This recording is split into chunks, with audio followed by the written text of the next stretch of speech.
के हेरेको भाइ हो यो अमेरिकाको बसमा खलासी हुँदैन आफै हो सबै गाडी कुदाउने भाडा उठाउने बेलुका सकेपछि बढार्ने सबै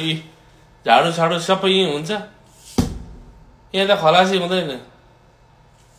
अरु देशतिर पो खलासी हुन्थ्यो गुरुजीको लुगा सुगा धोइदिन्थ्यो यताउता मालिस सालिस छैन यहाँ अमेरिकामा हुँदैन बसको आफै गुरुजी आफै खलासी आफै सफा गर्ने अब बेलुका बस थन्केपछि सफा गरेर जानुपर्छ नत्र भोलि फेरि कारबाहीमा परिन्छ यस्तै छ जिन्दगी गुरुजीको बस ड्राइभरको है हस् त बढार्नै पर्छ के गर्नु